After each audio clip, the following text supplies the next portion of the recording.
Europe Matin. Pierre de Villeneuve. Et c'est l'heure de l'édito politique. Bonjour Louis de Ragnel. Bonjour Pierre, bonjour à tous. Ce matin, un accord était en passe d'être trouvé pour les législatives de juin entre la France insoumise d'une part et le PS, le Parti socialiste, les écologistes et les communistes. Un accord historique, répété en chœur depuis plusieurs jours par les fidèles de Jean-Luc Mélenchon. On a du mal à comprendre une chose, Louis. Que veut vraiment faire le leader des Insoumis ? Eh bien tout d'abord, il faut avoir en tête que Jean-Luc Mélenchon est en train de réaliser deux rêves anciens. D'abord, une vieille vengeance, tuer, achever le Parti socialiste.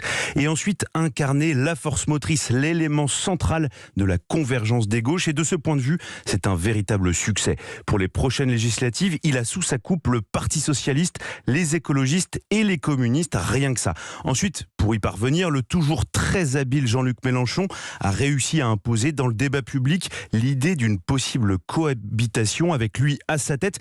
Mais derrière le rideau, plusieurs de ses proches reconnaissent qu'en réalité, cet argument a pour objectif unique de mobiliser les troupes et qu'au fond, Jean-Luc Mélenchon ne veut pas le pouvoir, il ne veut pas gouverner, il veut juste s'installer à la tête de la première force d'opposition du pays et donc, avec cette arme entre les mains, faire vivre un enfer à Emmanuel Macron.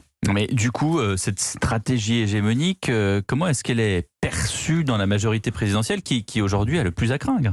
Eh bien, vous l'avez sans doute vu comme moi, presque tous les ministres et députés issus de la gauche culpabilisent la famille politique qu'ils ont abandonnée il y a plusieurs années, en tirant un boulet rouge sur le Parti socialiste, réduit à une peau de chagrin électoral après le 1,78% d'Anne Hidalgo à la présidentielle. Un parti coupable, selon eux, de haute trahison à la cause de Jaurès, de Blum et de toutes les figures historiques du parti. Effectivement, quand on regarde l'accord soumis aux socialistes, on trouve notamment la désobéissance aux traités européens ou encore l'abrogation de la loi El Khomri, votée, rappelons-le, par le gouvernement socialiste de François Hollande. Et puis chez les Insoumis se trouvent des wokistes et des indigénistes comme Daniel Obono, autrement dit une ligne radicalement opposée à celle de l'ancien électeur de gauche de gouvernement, intransigeant sur les questions de République, de laïcité et amoureux de l'histoire de France. En fait, derrière ces attaques des soutiens d'Emmanuel Macron se cache une crainte ressentie également par la droite, comme me l'expliquait un ministre hier soir.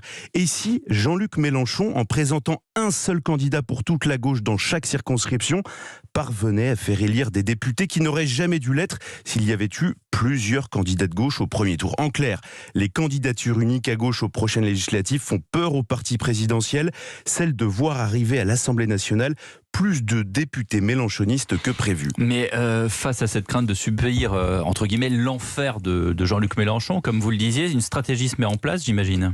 Oui, Pierre, le ministre des Affaires européennes, Clément Beaune, est d'ailleurs un de ses emblématiques porte-voix. Hier, il confiait « On doit dévoiler la vérité des prix ».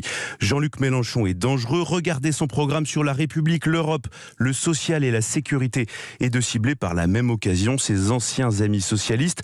En faisant le choix de la soumission, le PS choisit la victoire à court terme de quelques-uns qui s'appelle en réalité la défaite et le déshonneur.